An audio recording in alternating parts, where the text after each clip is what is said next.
I was really into the abductions at one stage. I must have been involved with over 100 incidents of abduction. And I used to get hypnotised and everything else, and time after time after time. There's some amazing stories and stuff came out under hypnosis and that. I had an enormous bank of files on.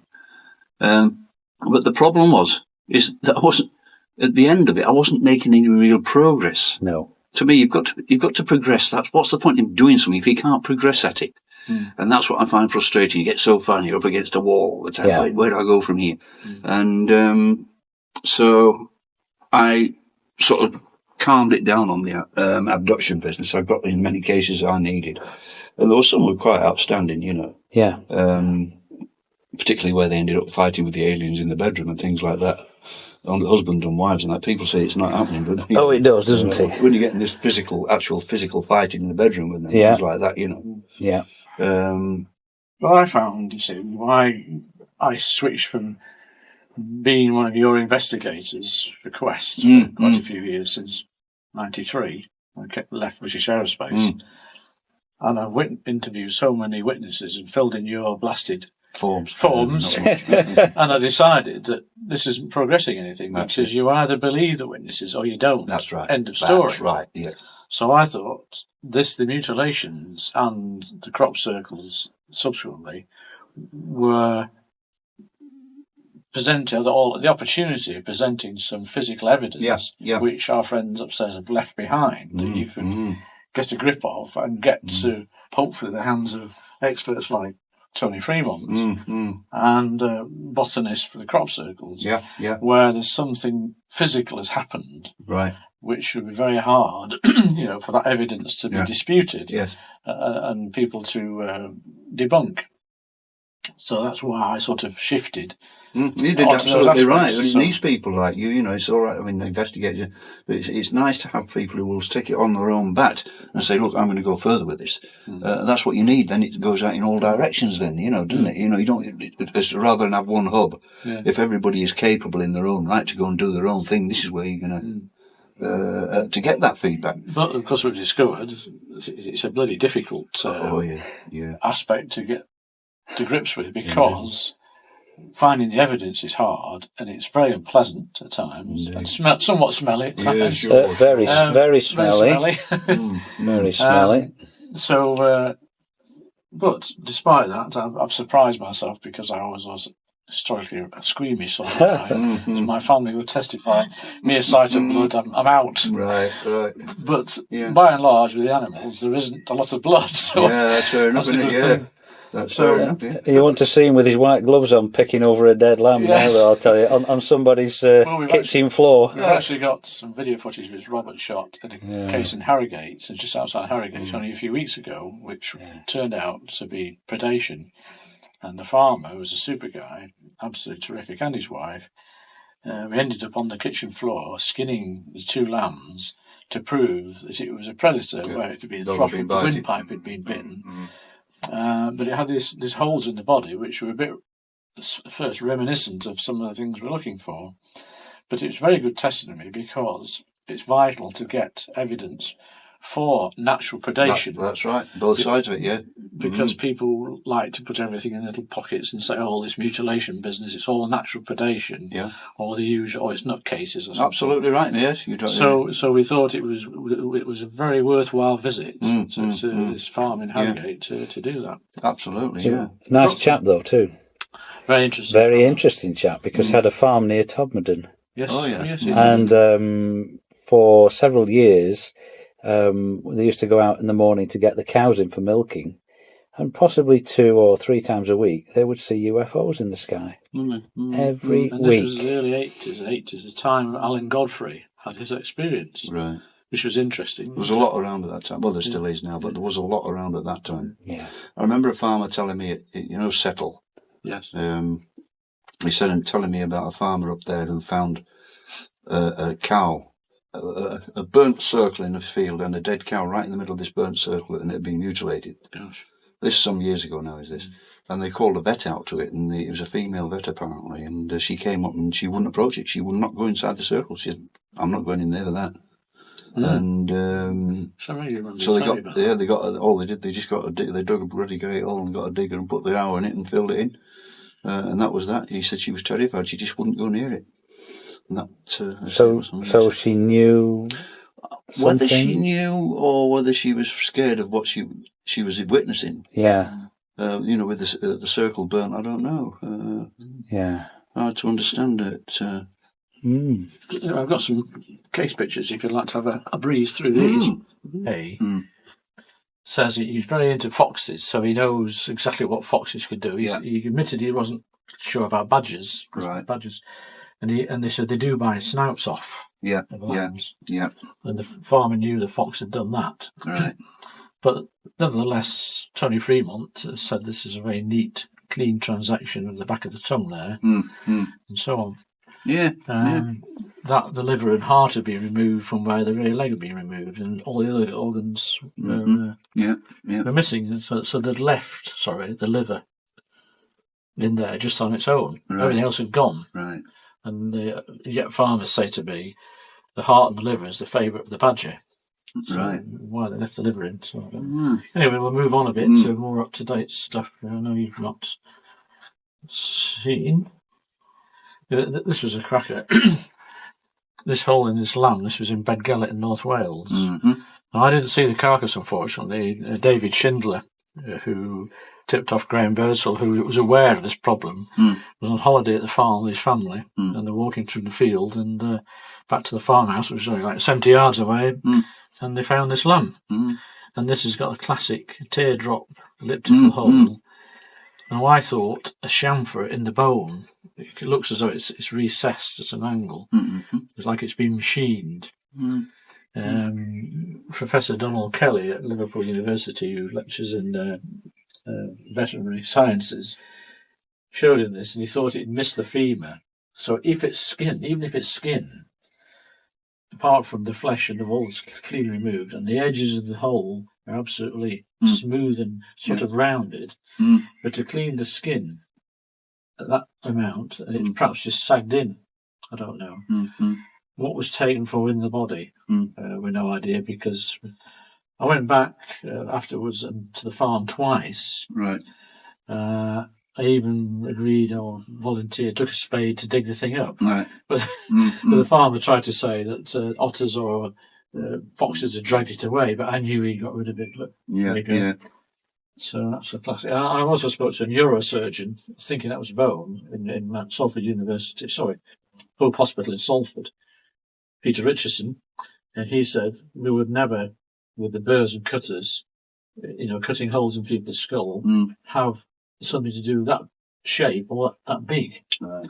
So he was very curious, and we sent him the pictures to have a look at, and he said we would never in a million years make a hole, with the trepanning tools, or burrs as they call them, anything like that. So that was interesting. So it's more later stuff, typical rectal core. Yeah.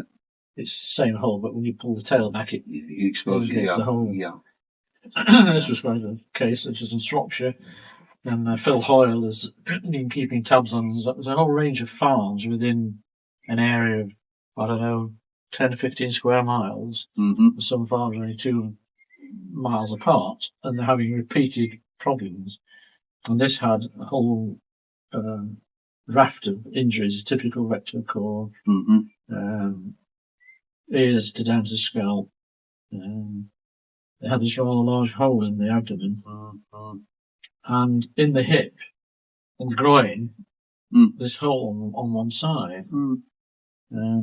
Now Jeff Hay at Harrogate said to us, with sheep and lambs, in the groin is the gland that secretes the lanolin from the wool of the sheep. Oh, right. So it looks like for some reason they want that gland. And I find several times this dimension of 23 millimetres keeps cropping up, but it could be coincidence. I don't know.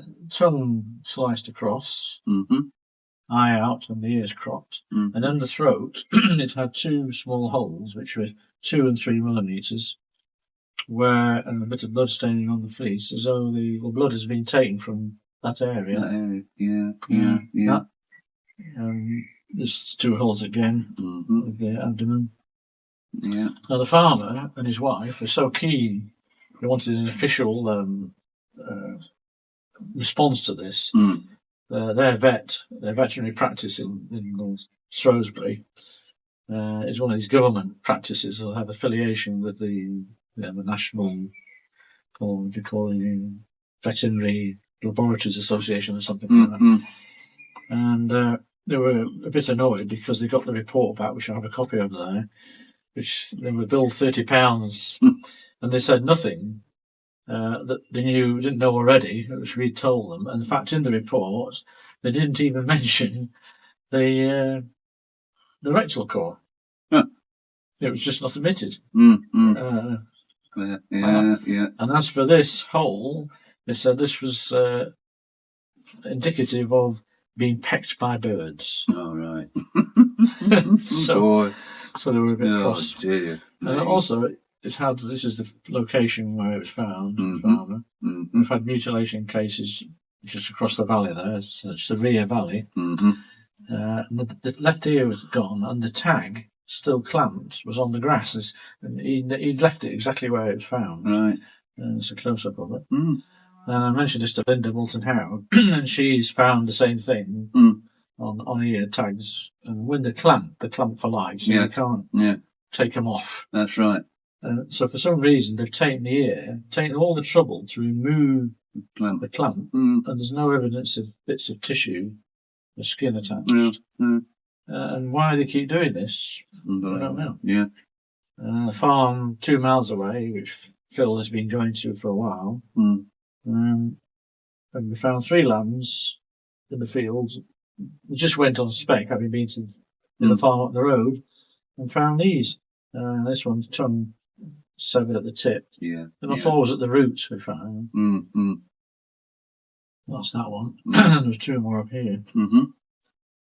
I took a picture of the back end that shows that's normal. There's no difference. And it had this little hole in the abdomen there, about 10 millimetres across.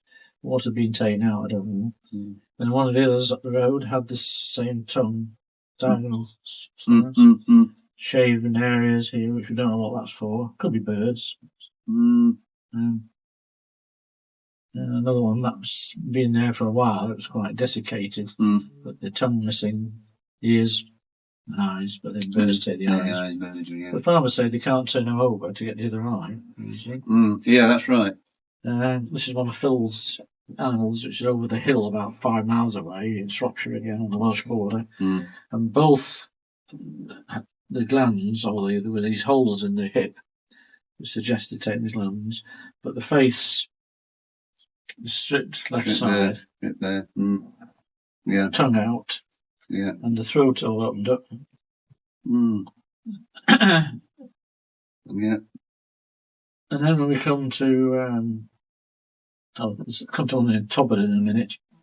But this was a very good case. The farmer took these pictures. This was in West Wales. It's called Plump. It was a ram. But he'd had lost several sheep with the same sort of mutilation, 6 in a week. And he saw the advert in the Farmer's Guardian we had in the appeal. And he rang me up. And he kindly sent me the pictures and he lent me the negatives. And it had the classic jaw strip, just like the cattle in the States. It had this little hole in the body here, which is close up in it.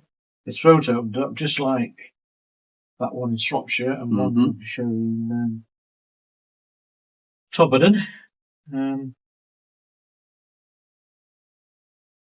It's underneath the jaw. And the skin here is cleanly pared back off the bone. Right. And the guy who works in an abattoir says to me, that's very difficult to do, to get such clean bone. You've got to use steam, some hot temperature to clean the bone and get the skin off. And I thought this line here was quite interesting. Yeah. I don't know, it's a natural thing, I don't know. It's like almost like a weld. Isn't it? Yeah. And when you go to this hole in the body here, the picture close up, and again you've got this teardrop elliptical shape, just like the lamb in Bedgellet and its hip. And the farmer said that the staining there, the blood, is only because when he found it, it was clean. And when he brought it in the tractor in this sort of bucket thing, there was obviously some residual fluid in the carcass, which seeped out Yeah. in moving it off the field back into the yard. Mm-hmm. He said it was clean as a whistle round that hole when he found it. The genitals have gone. Totally clean as anything. Yeah. And then this is the view at Tobberden on the 15th of June. Right. Again, they couldn't find anything wrong with it. There was no rectal core or anything. But the classic jaw strip. Jaw stripping, yeah. The tongue was missing. Mm-hmm. Throat opened up again. Mm-hmm. And there was two, I thought there might be tendons or arterial cords of some sort. But they were like drums, weren't they, Robert? You know, you could always twang them like a guitar. Right.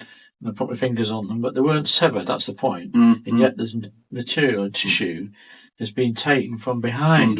Yeah. So if yeah. a predator had been chewing, or a bird, these would have been severed. Yes, they were. That's for sure. Yeah. That's right. It's the same one, and it's neat edge. The ears are there. Mm-hmm. The eyes out. Possibly a bit of brain. There's a massive cavity there, but Right. don't know. But the farmer's wife, Diane, she noticed, Tony, you've heard about this before, when they found the carcass in the morning, and we were here 24 hours after, so it was pretty fresh when we got to it, she said there was a strange odour, like chemically plasticky smell, wasn't it, Robert? Like a... she described it when you buy a plastic tool or toy or something, it's all sealed up in a bag and you rip the bag off. Yeah, you get this factory plastic smell. Yeah.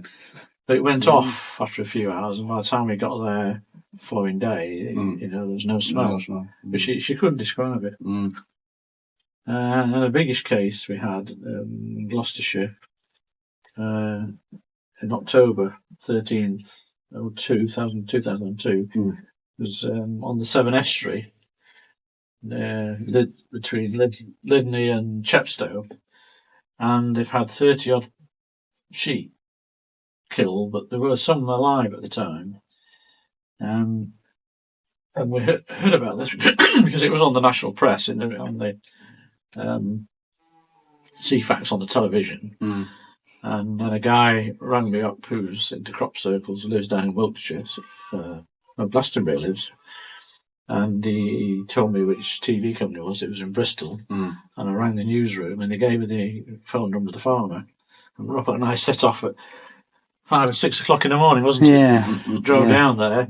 And that was after I'd phoned him. And I said, were any of these had a jaw strip down one side? And he said, there it is. He said, goodness me, yes, there was one. So I said, well, can you tell me if the tongue was missing? Right. So he said, I'll go and have a look. And he rang me back about 2 hours later and said, yeah, you're right, the tongue's missing. Now, he was then a bit intrigued that how did I know, 200 miles away, that the... I think this... Do you mind me interrupting you? So Yeah. she put the dog out then, so he can't... Anyway, we went down, and the police were involved because the rumour thought was that they'd been shot Yes, yeah. with dogs. So...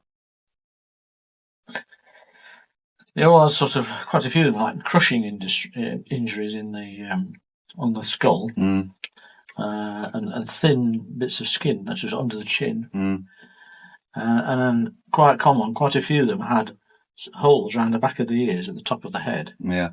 and then smaller holes elsewhere. Right. This- That pile of them, Sorry. you see the farmer put that pile Yeah. Yes, he brought them off the field, which was about. Yeah, it's all right, yeah. It was It's 'cause right by the river estuary. we had one down the road when there was about 80 in a field, and they found them all in the corner of the field, dead, piled on top of each other. Yes. And they, of course, the police came out and did what they do, you know, reported and they said, well, it must have been dogs that chased them down to the bottom of the field and they suffocated each other, jumping on top of each other.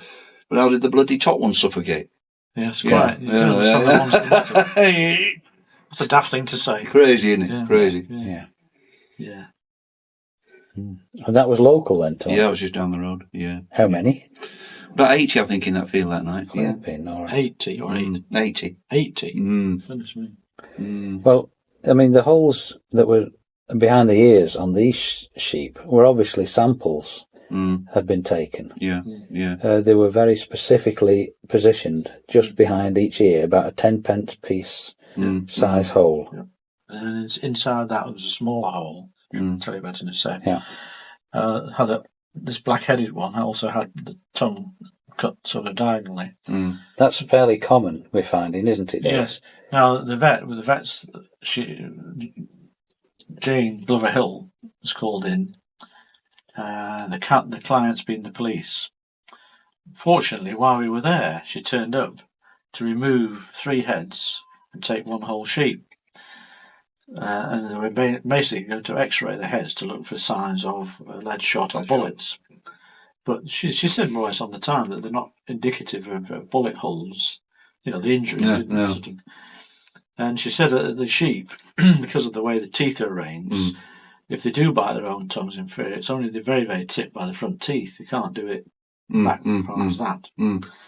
And one of the heads she took was this black one. And then we got helped her in the car boot, but the sheep was a bit heavy, and all the other chaps stayed by, including the police officers, didn't want to get their hands dirty. And I think they were a bit put off when they watched her come out with this big knife and cut the heads off.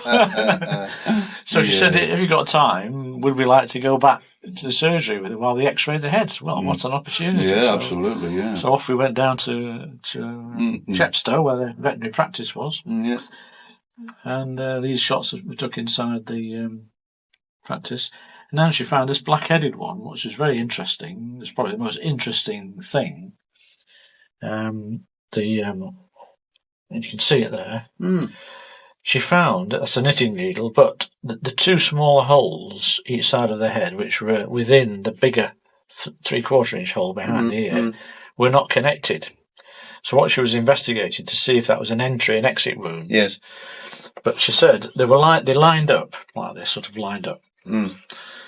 But they were in sort of alignment, but didn't connect. And she describes in the report something like a metal clamp around the head, which is penetrated in, like gripping actually. Yeah, gripping thing, yeah. And then she managed to force the knitting needle through, and it went through the gap. There's a small gap between the brain and the top of the skull. And she said it's missed the brain and gone across the top. Came out the other side. I see. And again, more they had like the cut across the top of the ears, like this one did. So apart from the 2 holes behind the ear, there was like a long slit in the top of the skull. And when you pulled it apart, to expose the top of the cranium. I see. You can see the bunch of heads. So that's Jane, and this is an Australian veteran, a vet who was on a sort of training or exchange thing in England for a while. Right. She's gone back to Australia now. So what conclusions did they come to with this? Well, there were no conclusion. They were baffled. They couldn't honestly say. Yeah, but the main thing was that when the x-rays were done, which they are there was no metal fragments anywhere in the head at all, proving conclusively that there hadn't been guns used. Yes. Yeah. And it was right on a narrow strip of land between the estuary, right opposite Albury-on-Severn nuclear power station. Was it? A mile and a quarter across. Against this railway track, and the theory was that some people, along with the dogs, had walked along this very busy railway track and attacked the animals there. And it was a filthy wet night, absolutely storming down, blowing across the estuary. And even the farmer, Willie Guest, said, "I wouldn't have been like to be out there that night with a picture of the here's the railway crossing, that's the river, and there's the power station there." And they were all in a group. Here, there's like a big drainage ditch when the river floods up. It's tidal still. And they were there in a bunch. And he said it was horrendous, the conditions, absolutely horrendous. I think that might have some bearing on the fact that the injuries to the sheep were not clinical. A lot of them had got crushed skulls from the top, but one of them, like that poor blighter there, top left, had got a cut right down from the top of its head to its nostril, and it was actually breathing through a hole in the top of its head. They had to shoot it 3 times to put it down. Yeah, the dog, his dog had pulled it apart, but the farmer, Willie Guest, said it was a neat slot, about a 1/4 inch wide, something like that, from the top to the nose, like a slit. And they couldn't think what could have done that. Oh, perhaps a machete or something. But I mean, they're quite long blades. And, and well, that one below it. I mean, you can see the injury there to the front of the skull there. Yeah. That injury is typical of the other sheep, although in that case the wool is cut away, so you can see the injury. But in the others, you could just sort of press the skull in with your thumb. Soft, And that, of course, is a very hard part of the sheep's skull. So it must have been a heck of a bang that's crushed it. So you had 26, was it 28? And there were lots what we call the walking wounded. Yeah. There was one dead, but no obvious injury. But the vet says they can get they're very prone to shock, sheep, and they just drop on like heart attack. And then there was I went back to see him sometime later, about a year, 10 months later. I was passing him and dropped my daughter down at Cardiff, and he said that the final death toll was about 45. So even a lot of the walking wounded hadn't survived. Right.